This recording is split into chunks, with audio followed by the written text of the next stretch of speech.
This episode is brought to you by WormStop, your one-stop worm shop. Whether you need night crawlers for your fishing trip, tapeworms for weight loss, or parasitic body horror worms from outer space, WormStop has you covered. In worms! We have fun here. Just head over to worms.com and use code HMT at checkout to receive your free bucket of worm slime. Again, that's WormStop at worms.com. We got worms! Hello and welcome to Horror Movie Talk.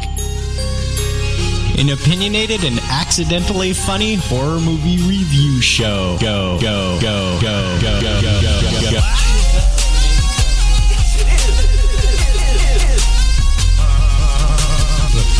Let's go through the scraggly wood. He had no face!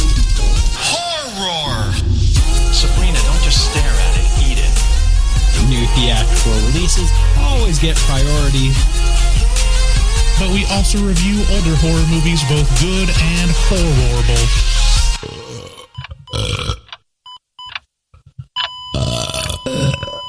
Wow, that didn't sound good. Hey, everybody, it's your favorite host with the mostest, Bryce Hanson and David Day. Oh, dear. From Horror Movie Talk. Is that a raincoat? Yes, it is. So if you're new to Horror Movie Talk, we review horror movies. New theatrical releases always get priority, but we also review older horror movies, both good and horrible. Today, we're going to be reviewing, can we call this a cult classic? It doesn't feel like it's mentioned enough. This is not the best horror movie in the world. This is just a tribute. Right. We're reviewing. I could not stop singing that song while watching this. Yeah, it's definitely heavily borrows from several great horror movies. So we're talking about Slither. Man, James Gunn's 2006? Sure. This is his first I think this is his directorial. No. Is this his? I think this is his first writing, directing. This is his first his own project. I know he wrote for Troma for a long time, all throughout the 90s. I don't think it was his first credit, but you pull it up and tell me if I'm wrong. It's not his. I know he's written a bunch before. Written, directed. It feels like I saw something before this. I'm on it. So, if you're new to Horror Movie Talk, you need to check out our community on all the social medias, but especially Facebook. Our Facebook group is facebook.com/group Horror Movie Talk. That's the most active segment of our social media, and lots of great people. We have just the best community of horror fans out of any podcast that you listen to. Our website is horrormovietalk.com. You'll find links to everything that you need to find there about the podcast. We have a watch party every month on the second Saturday of the month. So if look at the calendar and see if it's close, go to our Facebook page. We'll have posts about that. David regularly is on our Twitch channel, playing Dead by Daylight most of the time. Twitch.tv/horrormovietalk. We post new episodes every Wednesday and would really appreciate it if you would support us by leaving us a review and a score for the podcast, especially if it's a good one. Yeah. Not so much if it's bad. If it's bad, just live your life. Yeah, just go with God and know that we support you in your decision to not listen to us and review us. So here's the thing. We understand that we're bad people. And that we don't need to be told that we're 1-star quality. We already know that. Consider how much more negativity you're throwing into the world that just doesn't need to be there. That you become part of the problem when you leave a 1-star review. Yeah, it hurts my feelings, and I hope that you have a good life. Leave us a voicemail at 682-253-4468 for the normal voicemail, and then the anxiously awaiting the purpose of this voicemail is 252-228-4628. That's the bodily fluids exchange. I feel attacked as though you're mounting a continuous attack against me. I'm just storing them up. They're just mine. Okay. So I was right. This is his directorial debut. His theatrical directorial debut. He directed a few shows and two shorts and for Troma, but he wrote and directed Slither, and this is his first feature length dealie. Yeah. Not only that, but he wrote and directed it, so it's really his baby, right? You know. We'll get into our full review and our score for the movie. We score on a scale of 1 to 10, 1 being a miserable dredge where it makes you angry, 5 being an average film that hits all the expected marks, and 10 being so good it transcends genre boundaries. After we give our score, we'll get into spoilers and take a deeper dive into what we liked and hated about the film. And then we'll be playing a game called Rotten Tomatoes Game. Oh, baby, thank you. James Gunn themed Rotten Tomatoes game. Why are we watching Slither today? Well, several reasons. Number one, it was voted by the patrons. Did it make it? Yeah, there's a certain level of patronage that allows you to suggest movies as a group and then vote on the suggestions as a group to determine one movie each month that we review. And this won in August. And we got sent, from the goodness of his heart, one of our listeners, Scott, who's been the effort behind the voting. Yeah, Scott S. Actually mailed us 2 copies of Blu-rays, the collector's edition Scream Factory Blu-ray of Slither. And so that's, I mean, if you really want to influence what we're going to watch, that is one way. Won't guarantee you that we'll watch it, but we like free stuff, so, you know, we're not above bribes, is what I'm saying. Wow, it edged out Willy's Wonderland. I thought Willy's Wonderland was just going to win, and I thought we were just reviewing this to like. No, it actually won. I'm not super enthusiastic about watching Willy's Wonderland. Why? Just the Red Letter Media guys didn't like it, and I trust their opinion. You're such a sucker for whatever they say. I mean, it's not always 100% the same, but like on movies that I'm on the edge of, I'm like, okay, I trust whether they say it's worth it or not. Yeah. So, yeah, I mean, it might win next month. Who knows? It might be SS Experiment Camp 2 might win next month. You know, Biggin's been trying to rally people for us to watch the number 23. Yeah, with Jim Carrey, and I don't like that film. It's shitty. It's bad. Have you seen that? No, it's awful. It's dumb. Yeah, I thought it was about Dr. Pepper. There are 23 ingredients. Yeah. Okay, so Bugsy has been trying to get us to watch Troll 2 for and Halloween 4. Yeah, he's going to get his wish on one of those. Yeah, he is. Okay, so by a slim margin, we watched this because of Patreon, and it slithered into my heart. Is this the first time you've seen this? First time I've watched it. Yeah. Wow. I've seen like the significant clips from it, or at least one significant clip from it. But this is the first time I watched the whole thing.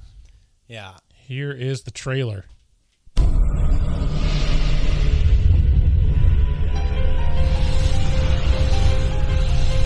Throughout the years, these classic horror films had one thing in common.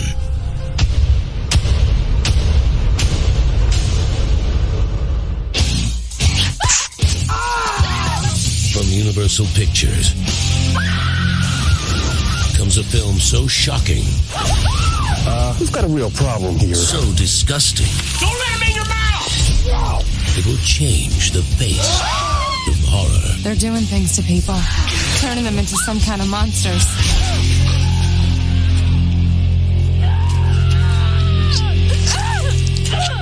How's everybody's evening? Good? Good.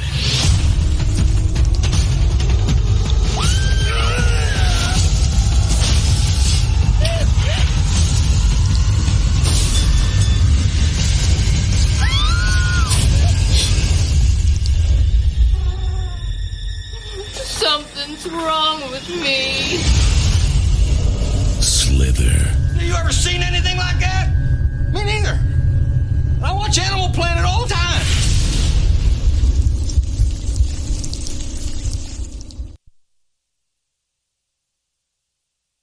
Sabrina, don't just stare at it. Eat it. That's apropos. Yeah. That's really good. Okay, so... Yeah, Slither can be found on Tubi for free with ads at the time of this recording. So go check out if it's on Tubi or not on Tubi. Slither tells the story of a loving husband trying to have sex with his wife by any means possible. He discovers a lot about himself and makes a lot of friends along the way. Actually, it's about a parasitic worm that arrives from space to terrorize a small town in South Carolina.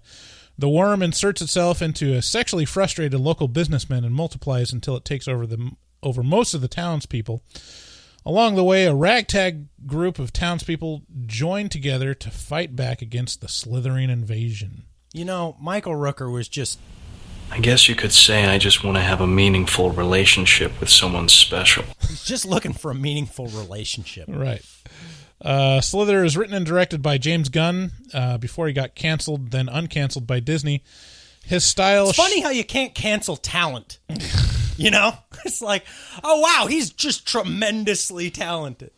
Oh, I don't know. I feel like there's... Well, I don't want to get into it. Do you know what he did? It was like tweets from like more than a decade before that were kind of... He attended a one of these trauma parties or one of these kind of like fucking supremely tasteless. You know, this is just his deal. You know, the dude cut his teeth for 10 years writing for Trauma, right? And he's just heavily involved in that culture. Yeah, and he went to one of these incest parties or whatever they are, where half the people go as priests and the not incest, but pedophile parties. Well, half the people dress up as priests and the other half dress up as little kids. Mm-hmm. And so that's... I mean, who of us haven't done that? Right. It was like, when was I was at one last night. You were like, hey, can we watch this new movie? I was like, I got an incest party I got to go to. Pedo party. I'm sorry. I get them mixed up. Well, yeah. I mean, the incest parties are on Thursdays. Right. I'm like, what? So, you can't cancel me because I'm too talented. Stepbro, what are you doing? So, yeah, it's he's problematic, but not so problematic that we can't have him direct 20 million more superhero movies. Right. His style shows here with just the right amount of humor and winking at the audience. It was obviously a love letter to the horror genre, as it imitates about a dozen other horror classics such as The Thing, Society, The Blob, Rat's Night of Terror, and Star Wars The Phantom Menace. The cast is great, the premise is fun, and the story is well executed. It drags at some points, but it has some genuinely great scenes and set pieces that overshadow any momentary boredom. And it's not too long of a show. It's an hour and a half. Yeah. More than anything, this is a fun ride and probably deserves more attention than it gets. Like, I'm surprised I don't hear about it more. Like, it's a pretty... Especially from 2006. Like, that's coming out of some of the worst... Kind of one of the worst eras of horror movies. 13 Ghosts, Ghost Ship, Event Horizon, like a Wrong Turn, just garbage. Not the best. Yeah. Era. And this one almost deserves to be right up next to Cabin in the Woods in terms of like meta. Not quite as meta. Not quite. But it's definitely like a love letter to it's just a the tribute. genre. This is not the best horror movie in the world. This is a tribute, right? Though. Big time. And I think the thing where you're expressing some like, why isn't this, I feel like James Gunn is capable of really, really turning it up to 11. And I don't think I've ever seen it because I've never watched any of his Trauma efforts, any of his writing in I don't watch Trauma movies. I just haven't. Don't say that, because then there's going to be a campaign to get us to watch some. Now you did it. Trauma now movie. You did it. Look at you, just inadvertently doing the thing that I Anyway, so It was an accident. yeah. Well, you got that right. I just feel like all of his movies just teeter on this edge of being like really inappropriate, and this is by far the most in his directorial efforts. But still, I feel like he could have gone harder, and he didn't. And if he had, this would hold a place, that place that you're referring to. Yeah, I mean, it's definitely a chosen color. It's like he definitely wanted to go towards like more of the small town incident type movie than the over the top crazy, even with like the over the top crazy scenes in it. There's so many choices in this that are so clearly a tribute, like the casting of Michael Rooker, just so many of the set pieces, so much of the so many of the characters that are like these tropey kind of... Man,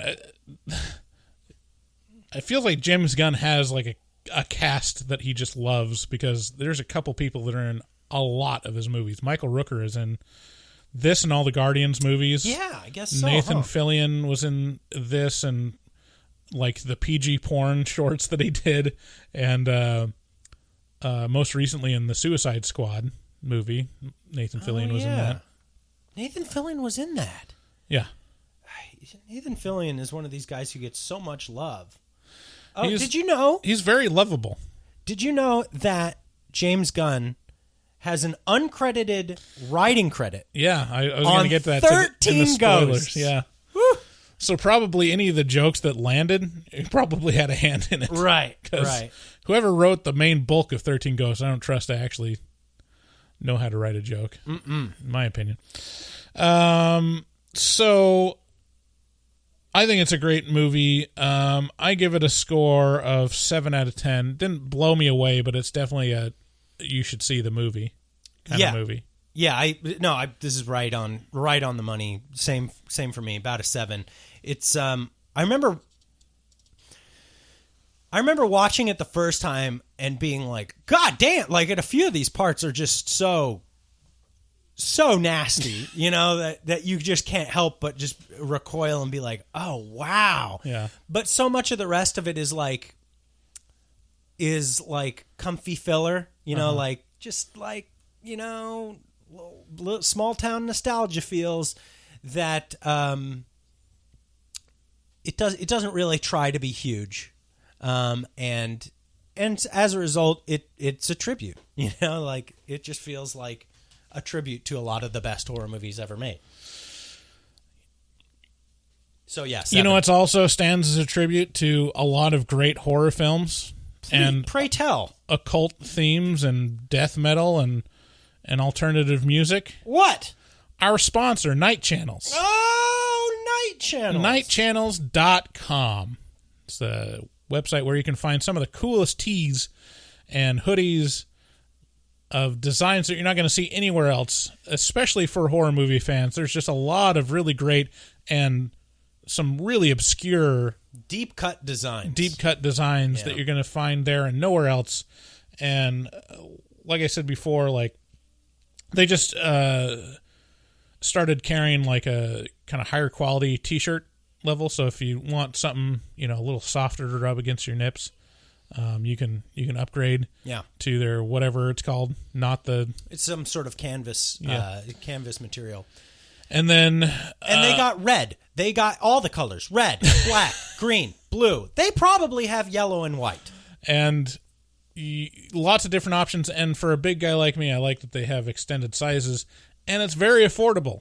It's not like, they're obscure niche tees, but it's not going to be like a $40 t-shirt. It's right in line with what you'd expect. But we have good news for you, listener.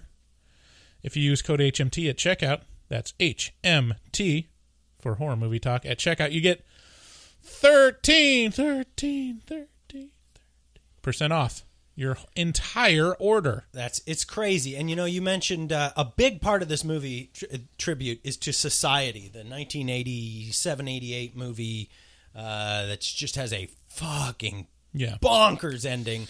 and they just added a society print to their catalog of ever-expanding catalog of horror movies. So if you do one thing, just go over there and browse nightchannels.com. I guarantee you will find something that you like, if only it's the models of the tees. Clothe your whole family. Yeah. Yeah. Code HMT at checkout. If you don't enjoy listening to commercials, you should know that at a certain Patreon tier, you get early access to episodes right as we edit them without ads. It'll skip right to the spoiler section. So don't come at me. Come at me with money. Also, go to our store at horrormovietalk.com/shop, and then you can find our tees with no discount, but the coolest designed logo, and we got stickers and other stuff there. Check it out. Because our artist, Dustin Goebel, is awesome, and he creates all those designs, and you can own those, but guess what? You can ask Dustin directly to get you custom artwork. Contact him at dgoebel00 on Instagram. That's at DGOEBEL00 on Instagram, and make your artistic dreams come true. Call us at 682-253-4468 to leave us a voicemail, and you might hear your voice on an upcoming episode of Horror Movie Talk. Thanks again. Let's get into spoilers. Blah. Looking for a podcast? Fuck. Are you?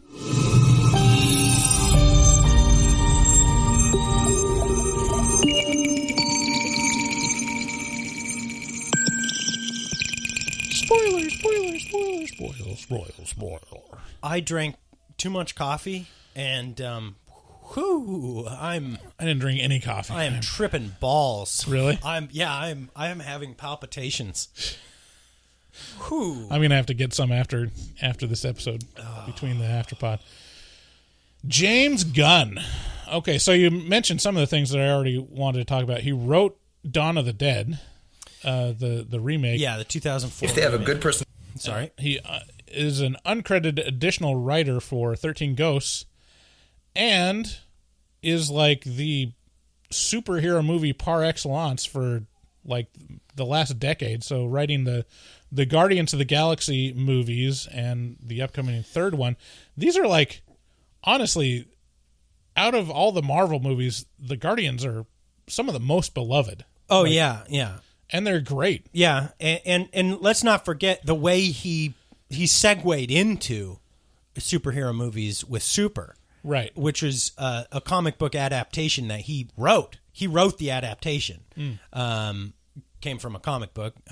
But I've never seen it. Oh, great. I've heard it was good, though. Yeah, it's a lot of fun. He did Super, Guardians of the Galaxy Volume 2, Guardians of the Galaxy Inferno, which is their short, and then Suicide Squad. Yeah, the Suicide Squad just came out. Like most of which he wrote and directed. Yeah. Yeah.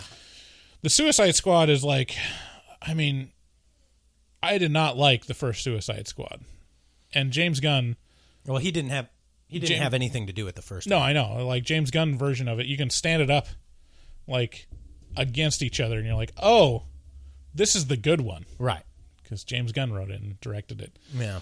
Although I've heard people say they don't like it very much. I mean, it's not like it's the most fantastic movie, but it's a lot of fun. Did you watch it? Yeah. Yeah. It's really good. It's on HBO. It has that wrestler in it, right? The guy who's willing to get John peace. Cena. Yeah, who's willing to get peace by any means possible. Get what now? I'm looking for world peace, and I'll kill anyone who stands in my way. Right, yeah. To get it. Yeah. He's a good director, a good writer, and this is the first example of that. And he's beloved by the people he works with. Right. He's beloved. And this movie has a great cast. We already mentioned Michael Rooker, Nathan Fillion, Elizabeth Banks is in it, and they're all like post the movies that I first knew them from. So it was after Firefly, after 40-Year-Old Virgin, See, this is before, for me, for Elizabeth Banks, who I always remember from Zack and Miri Make a Porno. Oh, really? Yeah, that's where I know her from. I don't have any nostalgia for that movie. For me, it's Pitch Perfect. Okay. It sounds like a musical of some variety. Yeah, she actually directed the second one. I don't know if she directed the first one, but so anyways, it's a really good cast. Not like A-list celebrities, but it's really well cast for the parts. So starts out with an alien meteor falling from space, and there's goo in it, as alien meteors are wont to have. And then it features come in those balls. Yeah, there's come in those balls, and it features heavily as like a major plot point, which I found very interesting as a married person. Married sex, which is poor Michael Rooker. Dude, he Michael just Rooker looking fucking cut Yeah. up, dude. This dude, holy shit, I'd sleep with him. Like I had no idea what he was hiding beneath his clothes. Just like cum gutters and everything, dude. So he just wants to have sex with his wife, Elizabeth Banks, and she's like, no. And that's where this all started. Let's just go back to that. No. None of this would have happened if Elizabeth Banks just had sex with Michael Rooker. No. And a lot of problems in marriage wouldn't happen if you just have sex. Just saying. Just do what you're supposed to do. On the other hand, Bryce, do what you're supposed to do. I like that. So Michael Rooker's character goes off in a huff, and you're thinking like, okay, well, he's going to go cheat on his wife because he's an asshole. And it kind of subverts those expectations. It's not, because in a movie like this, you're like, okay, they're making this character do a bad thing so you don't feel bad when they die. Like, that's what I thought they were setting up. But in the moment where, like, the girl is making a movie, he's like, no, I got to go home. Yeah. So I'm like, okay, there are redeemable qualities of this guy. Oh, he's not a bad, evil person. Right. And then he gets attacked by these worms, and he becomes like the catalyst for all the chaos that comes afterwards. Yeah, he is the epicenter for the alien invasion. Right. He's the first host. So the worms go up into his brain, and then he starts. He gets an insatiable desire to eat meat. Mm-hmm. He's and their refrigerator is stocked chock full of steaks and ground beef and ground pork and bologna, even like Oscar Mayer bologna, just like, right. And he just takes it all. Yeah, part of the. It was very impressive. Very nice. Very nice. Very impressive. Part of the charm of the movie is the setting, which is it's a fictional small country town in South Carolina, and it starts out with like some kind of Tim and Eric-esque, extras that it focuses a little too long on. You're like, it's close to exploitation at this point, but it really sets you up as like, these are, the salt of the earth, real, Who are you talking about specifically? The townspeople. So are we talking about the mayor? No, just in general. I mean, if you like go back to like the beginning, before they get to like the cast, it's just kind of like scanning across the town and seeing kind of I see. Weird looking, and I mean, there's weird looking, funny people in the main cast too. But in general, it's trying to set it up as, this is a town. This is a town, little town, close knit. And it's fun seeing like random people in this, like Pam from The Office. Pam and her Pam-Pams. Mm-hmm. And the story is pretty much Grant, Michael Rooker's character, is being driven by this alien. He's gradually mutating into this weird looking like tentacle monster. Yeah. What kind of animal wants you to eat it? What kind of thing would want you to eat it? Yeah, these And then he gets the girl that he was almost going to cheat with, and he infects her, but she's going to be like the queen of all these little wormies that invade the town. And that's like the standout scene from the movie is when they stumble across her being kept in this barn, and Grant has been feeding her meat upon meat upon meat. And she's literally just filled the barn, and it's like a balloon with a face. It's so and vile. Little stubby hands. It's hilarious at one moment, but then it like crosses the line of depravity real quickly when she's like, she's talking to Nathan Fillion. She's like, I'm so hungry. Please, can you just give me a piece of that possum down there? Right. Just a little piece. And he's like, and it's just vile. And then she starts moving and her skin starts separating in spots. And you're just like, oh, this is... The true terror is stretch marks. Oh, it takes this weird turn into just the... it just makes you feel really grody. Yeah. She pops. Ugh. And all the worms like flood, and that's the start of everything. Along the way, Elizabeth Banks' character, the wife, is kind of oblivious to what's going on, and then she stumbles on and like kind of notices, well, obviously her husband's face is starting to turn into a grotesque boil monster. Yeah.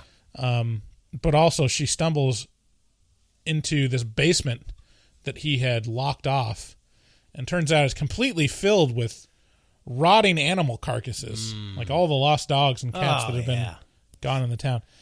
And this one almost pulled me out. I'm like, how would she not smell an entire basement of rotting carcasses? Yeah. Well, you know. And this is another example of them borrowing from a great horror movie. Which one? I'm talking about The Evil Within. Do you remember? Oh, yeah. That featured a basement full of rotting animal carcasses, and it was the impetus for the stench that was in the house to elicit this reaction from a police officer. You smell that? Retard stank. Interesting point. I'm going to just bring this up. I was dropping my girl off at her daycare, and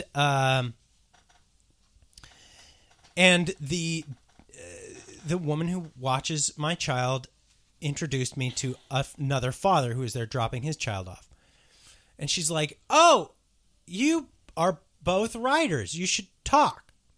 And I was like, okay, all right. I don't want to talk about what I do, especially with a stranger. And I'm just like, I'm not really a writer. I'm like, it's so weird to be like introed as a writer. And she goes, he has a podcast about horror movies. And now I'm like, oh no, please, I don't want to talk about this. And he's like, oh really? I'm in this movie club here in the town that we live in. And have you heard of this? You might have heard of this movie, The Evil Within. John Paul Getty's Grant's. I was like, yeah, we reviewed that. Wow, this is crazy. Like, and then he brought up some other obscure movie that I was like, Butt Boy. He was like, have you seen Butt Boy? I hear that this is a real shot. And I was like, what's happening? Did we just become best friends?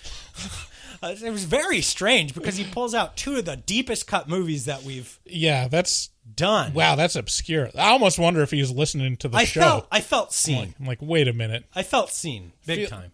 I feel like he might be a secret listener. He's like, I'm going to impress them with my deep cut knowledge. Apparently, there's a movie group that is either that's watching these on their own accord or being influenced by us. But either way, shout out to whoever this movie group is in Vancouver, Washington. Wow, The Evil Within is the most. That's bizarre that anyone would even know that the movie exists. Yeah, like Dead Night is maybe the only movie more obscure than that. Did you think I'm retarded? My need to engage in homicidal behavior on a massive scale cannot be corrected, but I have no other way to fulfill my needs. Okay. The other scene, other than the girl explosion, is the bathtub scene, which is heavily featured in the trailer and the poster. And that was a super effective scene, too. You're like... Little sperm swimming through this tub. Yeah. And it's very, you realize like, oh, that's, I don't know, maybe Freud would have something to say about this to me, but I realize like that does look kind of phallic in shape, like the way it tapers at the front. I'm like, that's probably a little intentional. It looks like a sperm to me. Well, okay. I guess it's all the same thing. It's right? all the same thing. Yeah. We're all thinking about dicks and cum. It's it's impressive how gross you can the level of grossness, the level of gnarly implication you can get just by making something out of gelatin and pretending to have it crawl down your throat. Right. Like, it's such a simple... Super disturbing. It's such a simple, easy thing for an actor to do is act like they're being choked by a gelatinous thing. Oh, it's trying to get into my mouth. I mean, porn actors do it all the time. Right. You know? You know?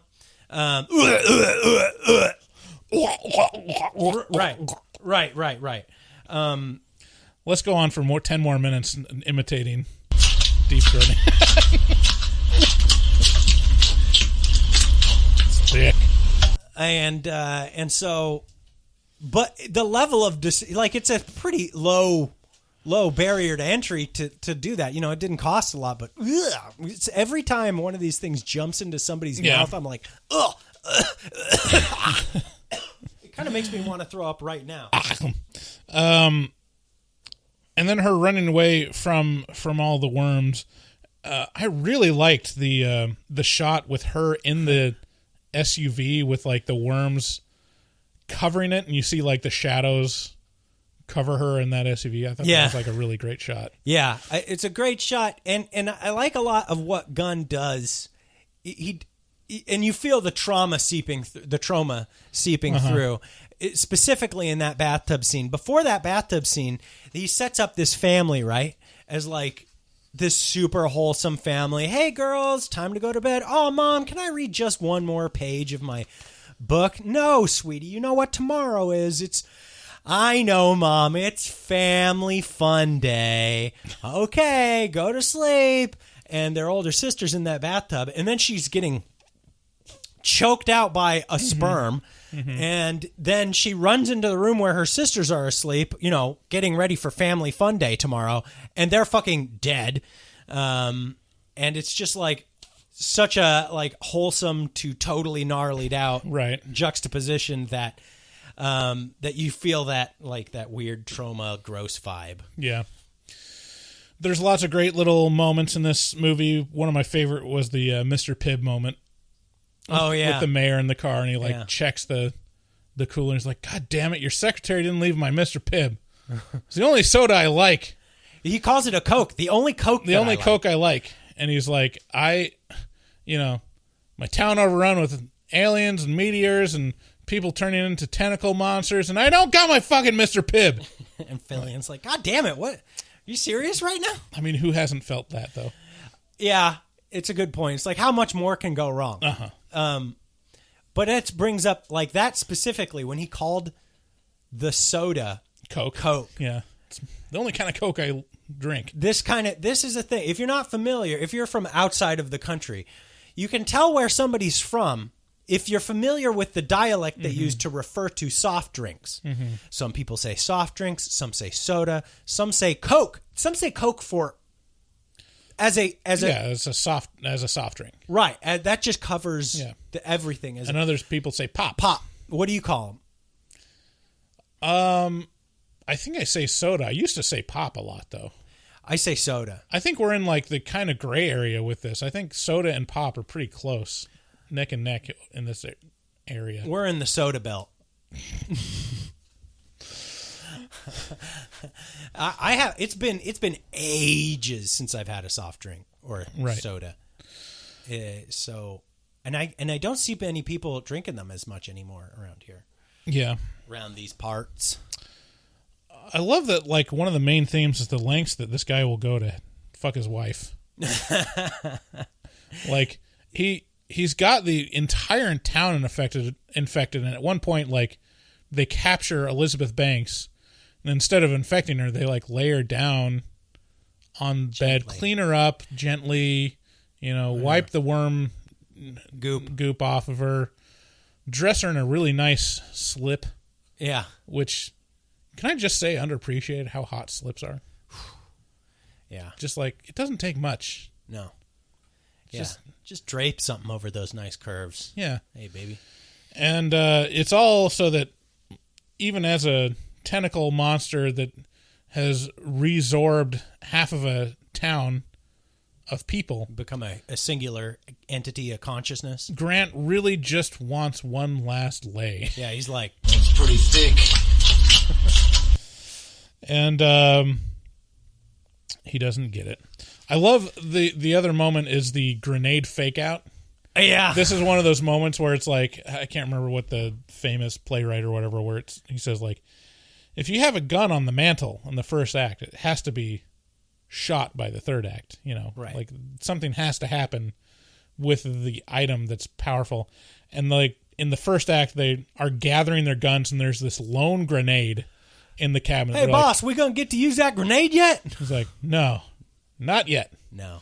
And then it gets to the point where like, okay, all This of the is town is one giant meat monster. Yeah, just straight out of Society. Right. The ending scene in Society mirrored in this. Yeah, literally like resorbing people and like just butts. Yeah. And like arms and yeah.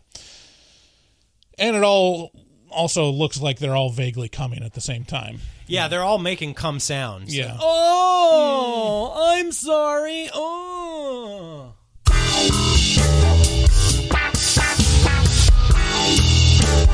And Been a while since we had some horror porn. So Nathan Fillion finally takes out the grenade.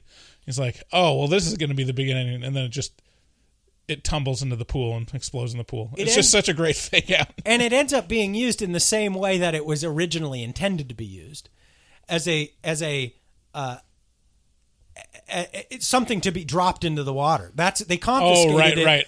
They confiscated it from someone who was going to use it to fish. Right. And so they dropped it into the pool, and it ended up exploding like a depth charge. Same thing. So let's go through this list real quick of the homages that we see in this movie. So the two most obvious ones are The Thing and Society. Yeah.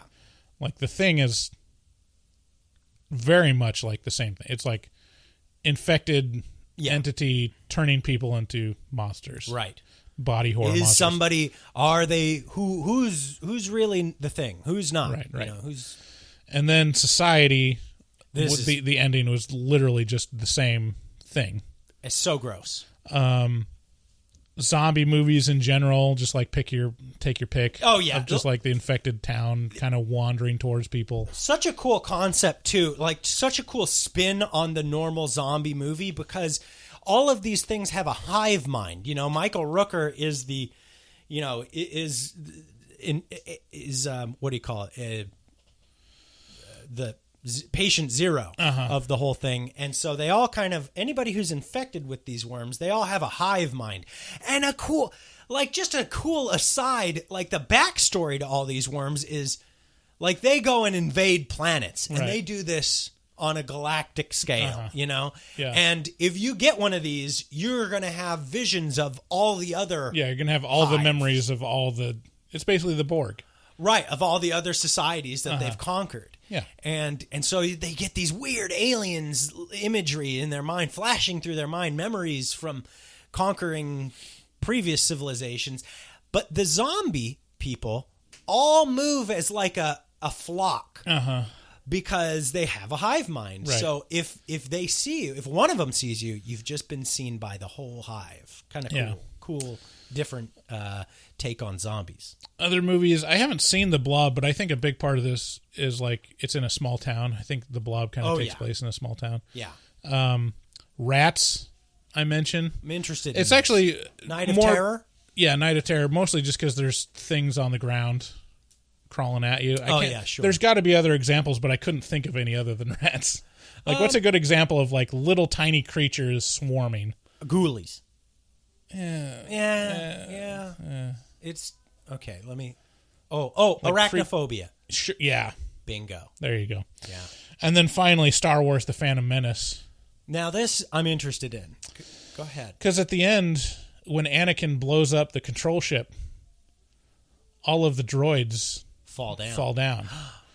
So they blew up the control ship, which was Michael Rooker. Right. And then all of the zombies fell down. When you think Michael Rooker, what's the movie that you go, that's Michael Rooker? Well, now it's Henry. It's same for me. What was it before Henry? Henry, Portrait of a Serial Killer is a supremely fucked up horror movie if you have not seen it. Before that, it would have been The Walking Dead. Let me think. He was a character he was like kind of the main bad guy in the season 1 and maybe 2 of The Walking Dead. And then just in the Guardians of the Galaxy movies, he was Yondo, yeah. That's who he's most widely acclaimed for. Well, but he's such a workhouse actor. He's in so many things. It's just like he's that guy. I mean, like, what do you associate William H. Macy with? It's like, I don't know. He's William H. Macy. He's in a ton of stuff. You know, Henry, Portrait of a Serial Killer was his second acting credit. Yeah. And his first lead. Yeah, and it shows you like how much that affected his career. I wonder what Michael Rooker's, what he would have to say about kind of being typecast as an asshole in a lot of these movies. Yeah, like he's you make your living on it. Oh yeah, I'm sure he's happy to do it, but I wonder how close, the actual character of Michael Rooker is to, like, kind of the rural, hillbilly, gruff, kind of not hillbilly, but kind of redneck, sort of just good old boy. Yeah, it feels like every one of his characters also has like just an element of like menace. Listen to this run from 91 to 95. And I'm just going to name the big ones that I recognize. JFK, Cliffhanger, Tombstone, and then Mallrats in 95. Yeah, just a real working man's actor. And he's great. He's great at everything he touches. And, he was in Tremors, the TV series. So, there you go. Big deal. 2003. The last thing, before the monster is blown up with a grenade, they get a spike into Nathan Fillion, and the way that they blow him up is that Nathan Fillion puts the other spike on a propane tank. Yeah. And then that's what blows him up. But I love that the spike in him doesn't do anything but just jizz inside of him from all appearances. Yeah. He like takes it out and there's all this like worm cum leaking out of his wound. Yeah.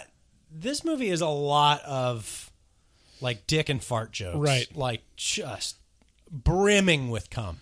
Not super subtle like imagery around sex. No, it's all very surface level. It's all just very... You're like a big dirty raccoon, David. Just very front and center, like... Ew. Ew. Ew, David. Ew, no, David. Lots of Oh my God, ew, David. Yeah. So it's really good. It's really fun. And kind of an amalgamation of a lot of the best body horror and creature feature movies. Held in high regard. Yeah, held in high regard.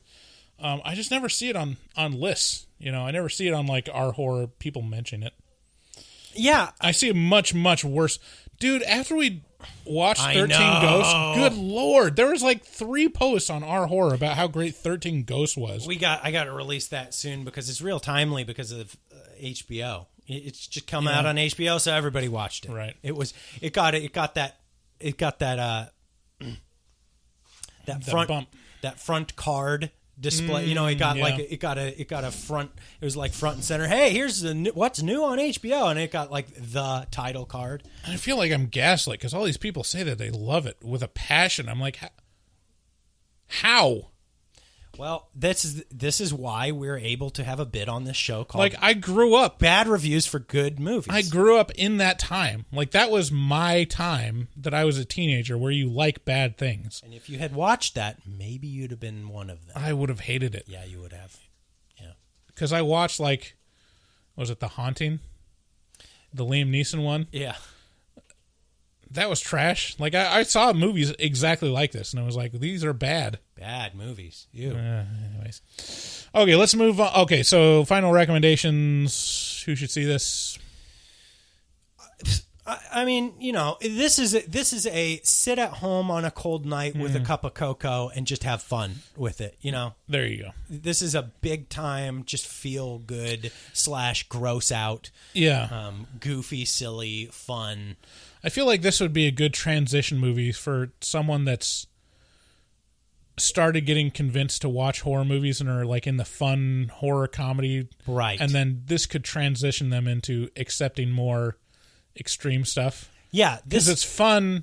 It's fun and funny, but also it's got legit like disturbing body horror in it. Yeah, lots of body horror. Nothing in the way of scares so much, really. Yeah.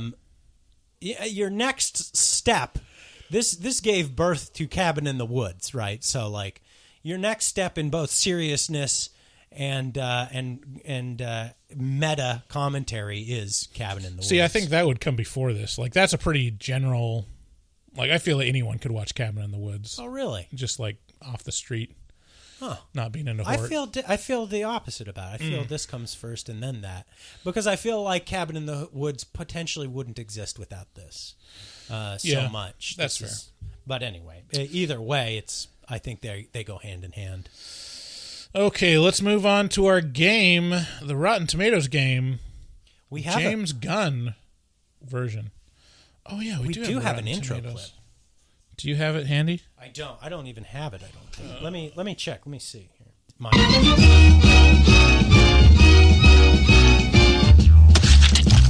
Attack of the Rotten. Fuck. I can't adjust the volume on the mixer. That sucks. Anyways, that's what the game is called. Attack of the Rotten Tomatoes. Right. Okay, so this is James Gunn themed. So it's going to be James Gunn's movies pitted against each other. So and you have to tell me which one is higher. Higher on the critic score? Higher on the critic score. Okay. No cheating. David!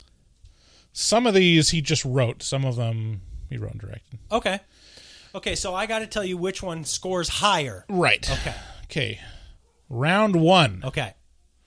Fight. 13 Ghosts, Oof. which we just mentioned, or Tromeo and Juliet. Oh, man. What?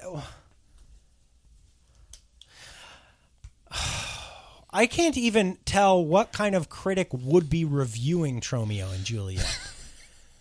Like, does Troma have their own critics that they sick on movies? You know, like, this does not seem fair. In the internet age, you know, these things get discovered. Ouch, David. Ouch, David. They're both. I've never seen Tromeo and Juliet, but I have seen 13 Ghosts, and it's garbage. Truly garbage. I don't like that movie. I'm going to give it to Tromeo and Juliet because I hope it's better. Wrong. Yeah. Well, I kind of knew. Yeah, actually, Tromeo and Juliet doesn't have a critic score. Well, that's not fair. So that's just nothing. Well, then it could be higher. No, because they didn't watch Well, it can't be lower. So that's a 0. It can't be lower either. You know what? Technically, it would be 50%. Because it's neither positive nor negative. So you're actually right. I'm going to give you that one. Oh, thank you. Yeah. Yeah. All right. Okay. Next, these are both written by James Gunn. Scooby-Doo versus Scooby-Doo 2 Monsters Unleashed. Is this a James Gunn thing or is this a Matthew Lillard thing? I don't think he was in Tromeo and Juliet. No, but he was in 3 of the other 4 movies named. Scooby-Doo's got to have a Scooby-Doo spawned a bunch of other Scooby-Doo. Are you doing okay? Yeah. I'm going to say Scooby-Doo over Scooby-Doo 2. Better than Scooby-Doo 2 Monsters Unleashed? They unleashed the monsters. It could be the rare occasion where the sequel's better than the first, but I don't see that happening. You are correct. Correct. Scooby-Doo has a score of 30%. Scooby-Doo 2 Monsters Unleashed, 22%. It's not that far off, and they both suck. He's been compared to Elvis Costello. All right.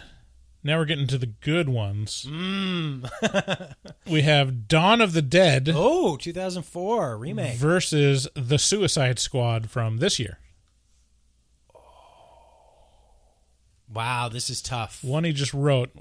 Suicide Squad, he wrote and directed. This is an awkward pairing, so that tells me they're very close to each other. I'm going to go with Dawn of the Dead because it has the benefit of having been out for many years and being reviewed a lot. And it's solid strategy. Yeah. Is it going to pay off? No.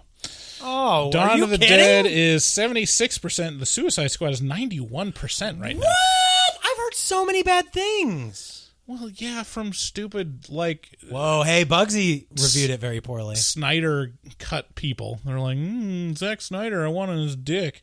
Wait. This is kind of like that ilk of, like, let's show it edgy and have, like, a bunch of edgy songs that have nothing to do with the movie. I don't understand. Did you see the first one? The first Suicide Squad? Uh-huh. Yeah. Yeah, I and that was Snyder? No, but it's basically his style. Yeah. It was okay. You know, it was very middle of the road. Like it was not impressive at all.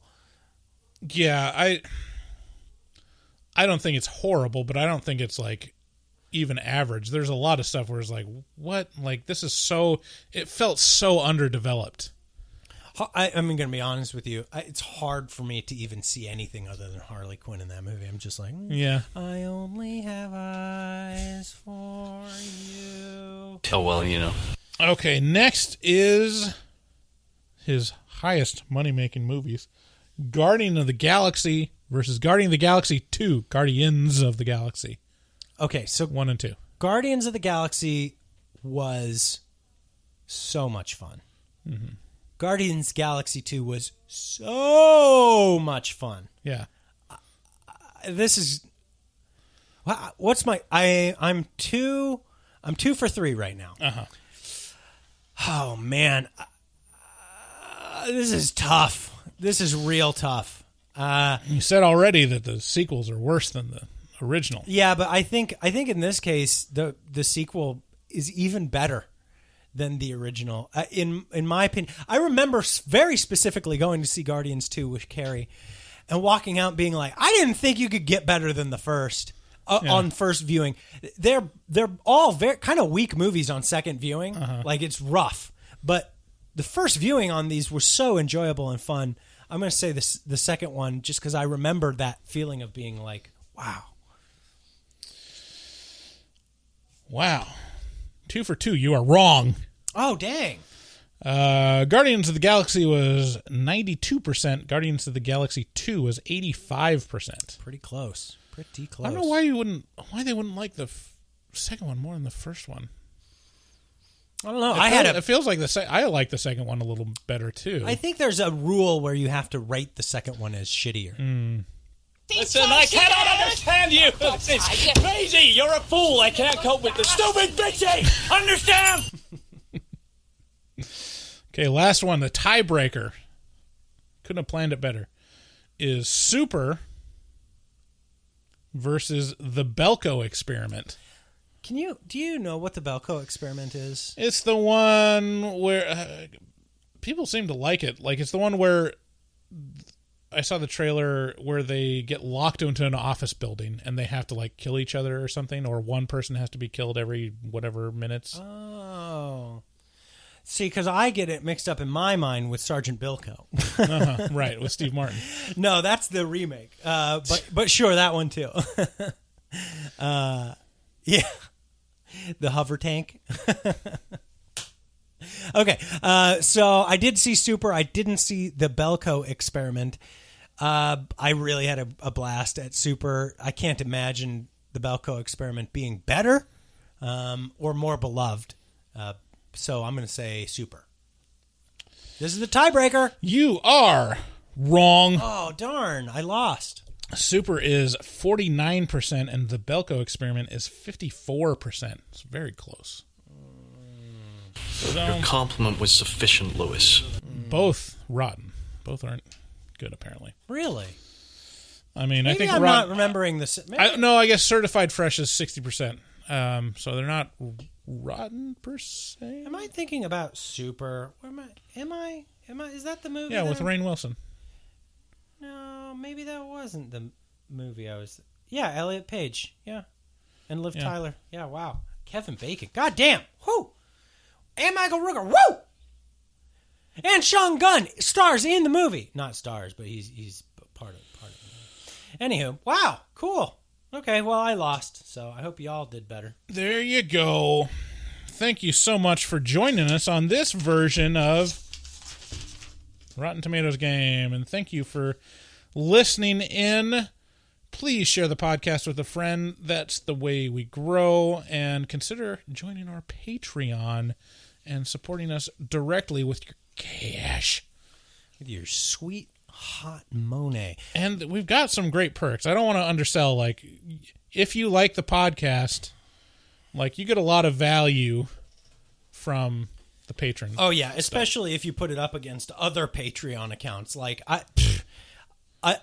don't know. You guys tell me, but I've become a patron of a couple different things over the years, and we definitely put out a lot of content for the cash that you give us. So yeah.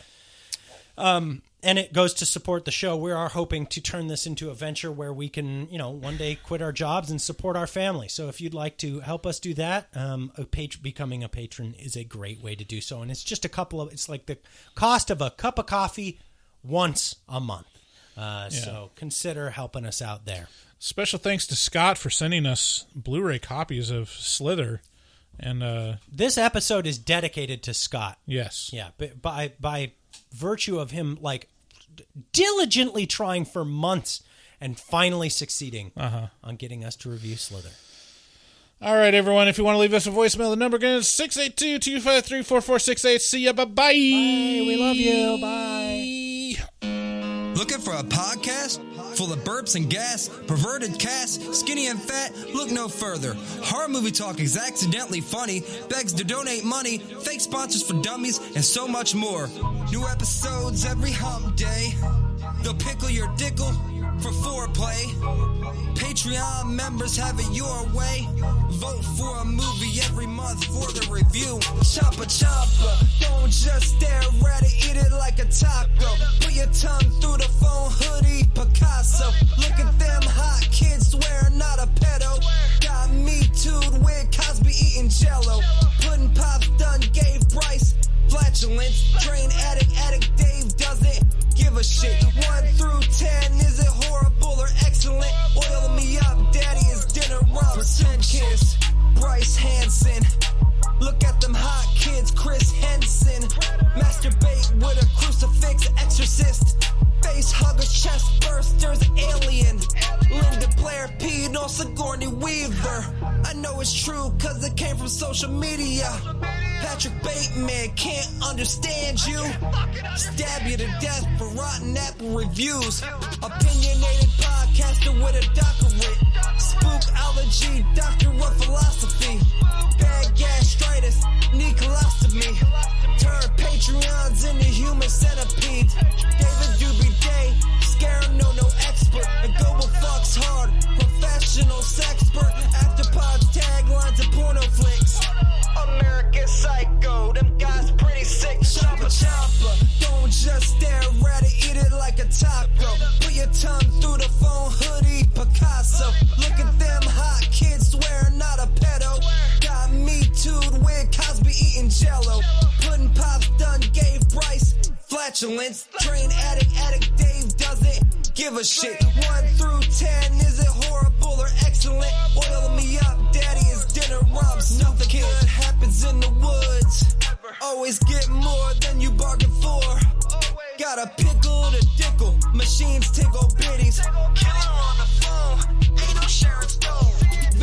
Vancouver, Portland, Oregon, and organs. Corona, COVID, curse, Lorona, Green River Killer, because reasons. Hallway of poop monster kids screaming. Ain't your ordinary dingleberry itinerary. 30-day shutter and jump scares ain't fucking scary. Time for the spoilers with jokes and tropes. Use their white socks to catch their loads. Just show 'em one titty, pretty. Paganism you should worship, they Teflon dicks. Pacific Northwest, let 'em see one breast. Shifty ass, stay spooky, poor man's digress. Bugsy, HMT, horror movie talk. Hold on, they don't like Halloween. Fuck them.